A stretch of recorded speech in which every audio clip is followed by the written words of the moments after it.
मेरे प्यारे बच्चों, गुरुकुल माटी चैनल में आप सभी का स्वागत है। हम लोग पिछले दिन भाग 5 के बारे में पढ़ चुके थे। हम लोग तीन अनुच्छेद छोड़े थे, 53, 54 और 55। उसको हम लोग अभी देख लेते हैं क्योंकि थोड़ा वीडियो लॉन्ग हो जाएगा, इसलिए उसको छोड़ दिया गया था। इसको हम लोग यहीं देखते हैं, 53, 54 और 55। तो देखिए, 53 में कहा गया है राष्ट्रपति की शक्ति। 53 में क्या बोला गया है? राष्ट्रपति की शक्ति। मतलब राष्ट्रपति के पास पावर क्या होता है? सबसे बड़ी बात होती है इस दुनिया में ताकत। लोग पैसे के पीछे भागते हैं, लेकिन हम कहते हैं कि सबसे पहले आप किसके पीछे भागिए? शक्ति के पीछे भागिए, ताकत के पीछे भागिए। जब आपके पास ताकत होगी तो ऑटोमेटिक आपके पास पैसा आने लगेगा। अच्छा, आप लोग कभी देखे होंगे कि कुछ व्यक्ति होते हैं, कहते हैं कि भैया हमको बहुत गुस्सा आता है। ऐसा सुने आप लोग? अब उसको गुस्सा आता है, काहे गुस्सा आता है?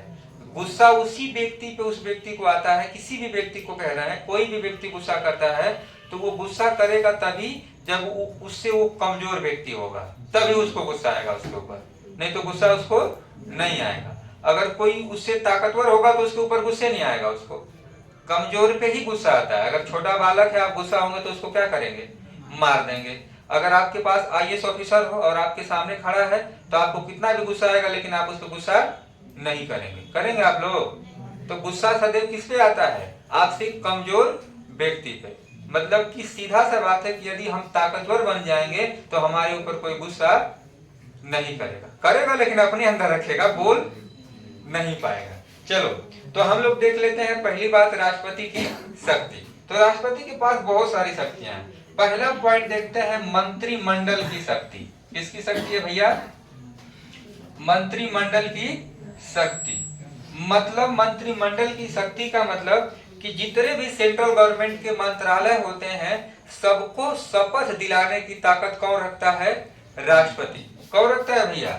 राष्ट्रपति। मतलब मंत्रिमंडल में जितने भी मंत्री आएंगे सबको शपथ कौन दिलाएगा? राष्ट्रपति दिलाएगा। जैसे आप लोग सुने होंगे, रक्षा मंत्री है, रेल मंत्री है, शिक्षा मंत्री है ना, मंत्री बहुत सारे, गृह मंत्री हैं, सबको शपथ कौन दिलाएगा? राष्ट्रपति। लेकिन ये राष्ट्रपति जो मंत्री बनते हैं वो किसके सलाह पर बनते हैं? प्रधानमंत्री के। भैया राष्ट्रपति महोदय तो केवल क्या दिलाएंगे? शपथ दिलाएंगे, लेकिन सलाह कौन देगा? प्रधानमंत्री। कि भैया फलाना के भेजे थी, साइन मोहर मार के भेज दिया। मतलब कुल काम करेगा प्रधानमंत्री, खाली नियुक्ति पत्र कौन देगा? राष्ट्रपति। मतलब कि मंत्रिमंडल जो होता है, मंत्रिमंडल में जैसे अभी बड़े बड़े नेता मंत्री बनने की चाहत रखते हैं, तो मंत्री बनाने की ताकत तो रखते हैं कौन? राष्ट्रपति। लेकिन पहले कौन भेजता है वहां पे? प्रधानमंत्री। मतलब मंत्रिमंडल की शपथ दिलाते हैं राष्ट्रपति महोदय, लेकिन किसकी सलाह पर देते हैं? प्रधानमंत्री की सलाह पर। मतलब राष्ट्रपति जो है शपथ तो दिलाते हैं, लेकिन नियुक्ति जो होते हैं कौन करता है? प्रधानमंत्री की सलाह पर कौन करते हैं? राष्ट्रपति महोदय करते हैं। तो पहली बात की किसके इसके पास पावर क्या है? मंत्रिमंडल की शक्ति है। किसके पास भैया? राष्ट्रपति के पास। अब मंत्रिमंडल के शक्ति में जितने भी मंत्री आएंगे सबको शपथ कौन दिलाएंगे भैया? हमारे राष्ट्रपति महोदय। लेकिन मंत्रियों को भैया किसके सलाह पर देंगे? वो प्रधानमंत्री के। मतलब प्रधानमंत्री जिसको भेजेंगे उसी से क्या देंगे? वो शपथ देंगे। अगली बात, दूसरा शक्ति हम लोग देखते हैं, न्यायिक शक्ति। कौन सी शक्ति देखते हैं? न्यायिक शक्ति। मेरे प्यारे बच्चों, न्यायिक शक्ति क्या होती है? मतलब न्याय से संबंधित शक्ति। तो न्याय से संबंधित शक्ति में सबसे पहली बात आती है अनुच्छेद 72। क्या आता है भैया? अनुच्छेद 72। राष्ट्रपति के पास एक पावर है, क्षमादान की शक्ति। किसकी शक्ति भैया है? क्षमादान की शक्ति। मतलब राष्ट्रपति के पास न्यायालय से संबंधित एक शक्ति है। अगर कोई व्यक्ति बहुत संगीन अपराध कर दिया है, अगर उसे कोई भी मतलब हाई कोर्ट से भी सजा मिल गई, सिविल कोर्ट अपने जिला न्यायालय से भी मिल गई और सुप्रीम कोर्ट से भी मिल गई, यदि वो राष्ट्रपति के पास जाता है तो राष्ट्रपति अगर चाहे तो उसको क्या कर सकता है? माफ करता है। जैसे आप शबनम की कहानी पढ़े होंगे। शबनम भारत के पहले इतिहास में पहली बार किसी महिला को क्या हुई थी? फांसी हुई थी। हालांकि उसका भी नोट मतलब जो मुकदमा था वो पहुंचा था क्षमादान के लिए किसके पास? राष्ट्रपति के पास। लेकिन भाई संगीन अपराध था, राष्ट्रपति महोदय ने इसे माफ नहीं किया। तो जब माफ नहीं किए तो उनको क्या हो गई? फांसी हो गई। तो राष्ट्रपति के पास ये पावर होता है क्षमादान की शक्ति। देखो, राष्ट्रपति फांसी भी माफ कर सकता है, लेकिन अगर आप पढ़ेंगे राज्यपाल की कहानी तो राज्यपाल के पास भी क्षमादान का शक्ति होता है, लेकिन राज्यपाल फांसी माफ नहीं करता है। आया बात समझ में? आपको क्या करेगा कि उसी चीज को आजीवन कारावास में क्या करेगा, बदल देगा। मतलब मृत्यु जो होती है फांसी का नहीं रोक पाएगा, लेकिन हाँ सजा पूरी नहीं माफ करेगा। मान लीजिए आपको मृत्यु की सजा हो गई है, तो राज्यपाल चाहेंगे तो मृत्यु को आजीवन कारावास में बदल सकते हैं, लेकिन सजा आपकी माफ हो नहीं कर पाएंगे। राज्यपाल के पास ही पावर है, लेकिन राष्ट्रपति के पास पूरा पावर है। अगली बात, अनुच्छेद 143 के तहत राष्ट्रपति के पास पावर है एससी। एससी का मतलब सुप्रीम कोर्ट और एससी का मतलब हाई कोर्ट। तो सुप्रीम कोर्ट और हाई कोर्ट के जजों से कोई भी सलाह न्यायिक संबंधी ले सकते हैं कौन, राष्ट्रपति। ये उसके पास क्या है भैया, पावर है। एससी मतलब सुप्रीम कोर्ट, एससी का मतलब हाई कोर्ट से किसी भी मामले में, न्यायिक संबंधी मामले में सलाह कौन ले सकता है, राष्ट्रपति महोदय ले सकते हैं। इनके पास न्यायिक संबंधी क्या है भैया, पावर है। आया बात समझ में? आगे बढ़ जाए हम लोग। चलिए अगला बात है भैया इनके पास सैन्य शक्ति। कौन सी शक्ति है इनके पास, सैन्य शक्ति। अब सैन्य शक्ति की कहानी जरा समझते हैं। तो आपको पता है भारत के पास 3 सेना है, थल सेना, जल सेना और वायु सेना। इन तीनों सेनाओं का वास्तविक अध्यक्ष कौन होता है, राष्ट्रपति होते हैं। कौन होते हैं भैया, मतलब इन तीनों सेनाओं का अध्यक्ष कौन होता है, राष्ट्रपति महोदय होते हैं। आपकी थल सेना है, जल सेना है और वायु सेना है। मतलब भैया जितनी सेनाएं हमारी भारत की है, थल सेना, जल सेना और वायु सेना, इन तीनों का वास्तविक अध्यक्ष कौन होता है, राष्ट्रपति महोदय होते हैं। अगली बात, आप थोड़ा सा पढ़े होंगे कुछ अनुच्छेद के बारे में, जैसे आप पढ़े होंगे 352, 356 और 360। 352 में आप पढ़े होंगे क्या, राष्ट्रीय आपात लगा, नेशनल इमरजेंसी। 356 में पढ़े होंगे राष्ट्रपति शासन। क्या पढ़े हैं भैया आप लोग, राष्ट्रपति शासन। और 360 में पढ़े हैं वित्तीय आपात। क्या पढ़े हैं आप लोग, वित्तीय आपात। देखो ये क्या होता है कि ये सैन्य से संबंधित ये भी चीजें हैं।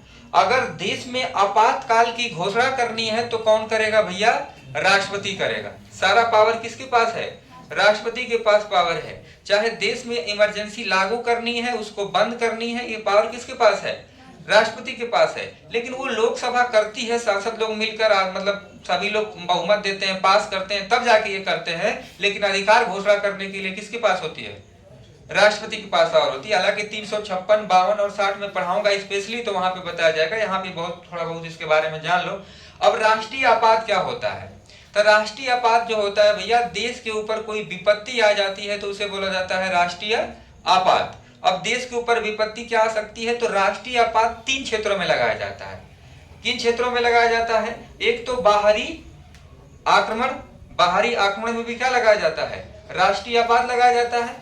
दूसरा बात, गृह युद्ध, मतलब अपने देश में ही क्या हो जाए, युद्ध हो जाए, या सशस्त्र से क्या हो जाए, विद्रोह हो जाए। सशस्त्र का विद्रोह का मतलब जैसे आप किसी का विद्रोह कर रहे हैं, लेकिन उस समय आपके पास क्या हो जाए, हथियार हो जाए, मतलब हथियार से आप विद्रोह करने लगे, सशस्त्र विद्रोह करने लगे, तो उस स्थिति में राष्ट्रीय आपात लगाया जा सकता है। जैसे मैंने क्या बोला, विदेशी आक्रमण, विदेशी आक्रमण, दूसरा है भैया गृह युद्ध, और तीसरा सशस्त्र विद्रोह।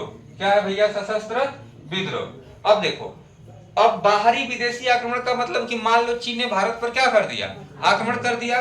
गृह युद्ध का मतलब कि मान लो उत्तर प्रदेश और बिहार में आपस में क्या हो गई, ये लड़ाई हो गई। सशस्त्र विद्रोह का मतलब मान लो कोई एक कौम है, चाहे मुस्लिम, हिंदू, या कोई एक ऐसी कौम है जो मिलकर पूरी तरह से क्या कर दी, विद्रोह कर दी, और किसके साथ कर दी, हथियार के साथ कर दी। तो इसमें क्या होगा कि राष्ट्रपति महोदय यहाँ पे राष्ट्रीय आपात की घोषणा कर सकते हैं। लेकिन एक चीज पहले था जिसको हटा दिया गया, आंतरिक अशांति। कौन सा था भैया, आंतरिक अशांति जो था, इसको सरकार ने हटा दिया, क्योंकि ये आंतरिक अशांति का मतलब गलत प्रयोग किया था कौन, इंदिरा गांधी ने। आंतरिक अशांति दिखाकर इंदिरा गांधी कांग्रेस की सरकार में इन्होंने क्या कर दिया था, नेशनल इमरजेंसी लागू कर दिया था। पूरे भारत के इतिहास में 3 बार नेशनल इमरजेंसी लागू हुआ था। कब कब लागू हुआ था, 62, 65 और 1971 में। 3 बार भारत में क्या लागू हुआ था, नेशनल इमरजेंसी। कोई दिक्कत है भैया, इतनी बात क्लियर है आप लोग। चलिए आगे बढ़ते हैं। अब नेशनल इमरजेंसी के बारे में जान गए ना। अब नेशनल इमरजेंसी में क्या होता है, तो जब भारत में राष्ट्रीय आपातकाल घोषित हो जाएगा तो उस समय क्या होगा मेरे बच्चों, जितने भी मानव के मतलब जो एक लोकल आदमी है उसके मूल अधिकार को क्या किया जाएगा, छीन लिया जाएगा। मतलब आपको जैसे विद्रोह करने की स्वतंत्रता या आपको सभा बुलाने की स्वतंत्रता, इस तरह से स्वतंत्रताएं जितनी भी आपको छीन ली जाएंगी। बस दो गो स्वतंत्रता का अधिकार नहीं छीना जाता है, अनुच्छेद 20 और 21। 21 में निजता का स्वतंत्रता, मतलब खाने पीने की स्वतंत्रता, घूमने की स्वतंत्रता नहीं, खाने पीने की, पानी पीने की, दवा लेने की, इसको नहीं छीना जाएगा। और 20 में है अपराध दोष सिद्धि संरक्षण। और मान लो अपराध दोष सिद्धि संरक्षण नहीं छीना जाएगा, क्यों? मान लो भैया कोई बेचारा गलत नहीं किया है और उसको जेल भेज दिया गया है, तो उसका मुकदमा ट्रायल में नहीं रहेगा तो 2 साल 4 साल इमरजेंसी लगी रहेगी, तो वो बेचारा जेल में पड़ा रहेगा। तो इसलिए बोला गया कि उसको मत रोकिए, उसका काम चालू रखिए, ताकि बेचारा अगर निर्दोष है तो उसको छोड़ा जाए। अब 4 साल पड़ा रहेगा जेल में तो उसकी मानसिक तनाव होगा कि नहीं होगा, उसके ऊपर गलत मैसेज जाएगा ना। इसलिए बोला गया कि 20 और 21 को भैया नहीं हटाना है, बाकी सभी को क्या कर दीजिए, हटा दीजिए। तो ये आप समझ गए 352 क्या है, राष्ट्रीय आपात क्या होता है। हालांकि स्पेशल बताया जाएगा आपको, यहाँ मोटा मोटी बस शक्ति बताया गया है राष्ट्रपति। 356 क्या होता है, राष्ट्रपति शासन होता है। राष्ट्रपति शासन क्या होता है, राष्ट्रपति शासन कब लाया जाता है, जरा इस बात को समझ लेते हैं।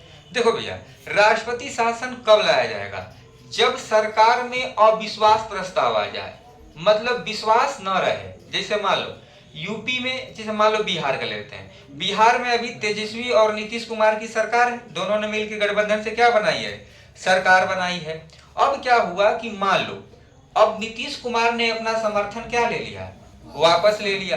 तो जब नीतीश कुमार ने समर्थन वापस ले लिया तो अब पूर्ण बहुमत में कोई पार्टी है नहीं वहां पे, तो या तो नीतीश कुमार किससे मिल जाए, बीजेपी से, या तो तेजस्वी यादव किससे मिल जाए, बीजेपी से, तभी ना पूर्ण बहुमत होगा। अब ये बात जो है अविश्वास प्रस्ताव वाली, अभी बात रखी नहीं गई है कि यहाँ पे अविश्वास प्रस्ताव चल रहा है, मतलब मनमुटाव चल रहा है, अंदर ही अंदर चल रहा है। अब ये बात बाहर बाहर खुली नहीं है। अब भैया देखो, राज्य का सर्वे सर्वा मालिक कौन होता है, राज्यपाल होता है ना। हालांकि उसी तरह से प्रधानमंत्री जो होता है अवास्तविक, उसी तरह से राज्यपाल होता है। वास्तविक तो कौन होता है, मुख्यमंत्री। लेकिन राज्यपाल जो होता है वो सेंट्रल गवर्नमेंट का होता है। अब वो क्या करेगा कि देखेगा कि राज्य में विश्वास प्रस्ताव नहीं चल पा रहा है, मतलब सभी पार्टियां एकजुट, मतलब जो पार्टियां गठबंधन में है एकजुट नहीं है, उस लोगों के बीच में क्या चल रहा है, खींचातानी। तो वो क्या करेगा, राष्ट्रपति के पास संदेश पहुंचा देगा कि राष्ट्रपति महोदय, इस राज्य में अविश्वास प्रस्ताव लाया जाए, क्योंकि यहाँ पे अपने पार्टियां आपस में मिलजुल के सरकार नहीं चला रही हैं, सरकार गिरने की स्थिति में है। तो उस स्थिति में राष्ट्रपति महोदय क्या करेंगे भैया, उस राज्य में राष्ट्रपति शासन क्या कर देंगे, लागू कर देंगे।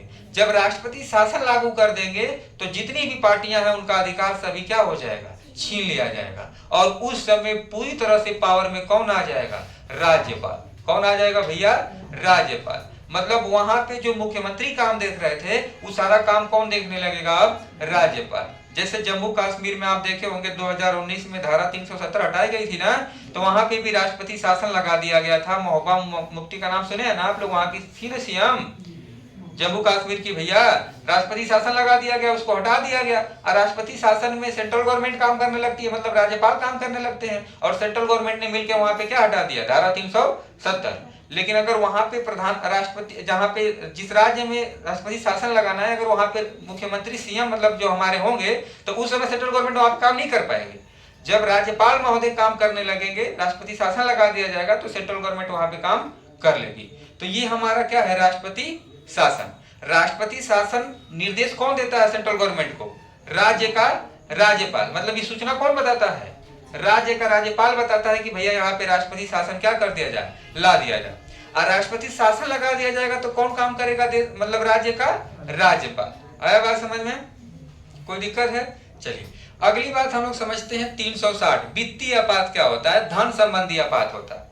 अब वित्तीय आपात का मतलब धन संबंधी आपात। अब धन संबंधी आपात में क्या आएगा, जैसे मान लो हमारे देश में बहुत बाढ़ आ गई, हमारे देश में क्या आ गई, बाढ़ आ गई, या कहीं युद्ध छिड़ गया, या कोई ऐसा आएगा। अब सरकार के बजट में पैसे नहीं है, तो सरकार के बजट में पैसा नहीं है तो सरकार अपने बजट को बनाएगी ना, तो सरकार क्या करेगी, मूल्य को बढ़ा देगी। तो मूल्य को बढ़ा देगी तो जो 40 रुपए किलो आप आलू खरीद रहे हैं उसको कितना में खरीदेंगे, 400 रुपया किलो में। तो 400 रुपया किलो में खरीदेंगे तो भैया देश की पूरी बजट बनने लगेगी ना। ऐसे श्रीलंका में हुआ था। मतलब धन संबंधी अगर आपात हमारे देश में आ जाता है तो इस स्थिति में क्या होता है भैया कि भारत में लागू कर दिया, मतलब देश में वित्तीय आपात लागू कर दिया जाएगा। कोई दिक्कत है? अब देखो, हाई राष्ट्रीय आपात चाहे तो पूरे देश में लागू कर दिया जाए, चाहे तो विशेष क्षेत्र में भी लागू किया जा सकता है। आया बात समझ में?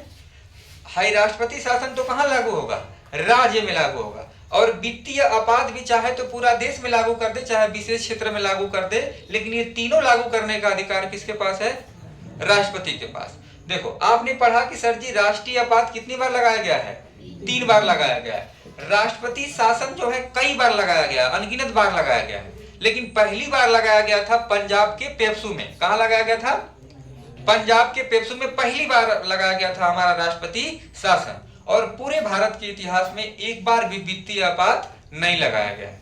कहां पे, भारत में। क्योंकि भैया भारत क्या कहा जाता है, सोने की चिड़िया है, वो तो ठीक है, लेकिन किसानों की भूमि है ना। यहाँ पे खेती गृहस्थी करने वाले ज्यादा लोग हैं। कुछ नहीं करेंगे तो कहेंगे चला भैया 4 बीघा खेत है, अपन कर खाए क्या करेंगे, ऐसा है ना। तो ये था राष्ट्रपति की शक्ति। और राष्ट्रपति की शक्ति में हमने अभी क्या क्या छूटा है, देखो अगली भी देख लो। एससी और एसटी घोषित,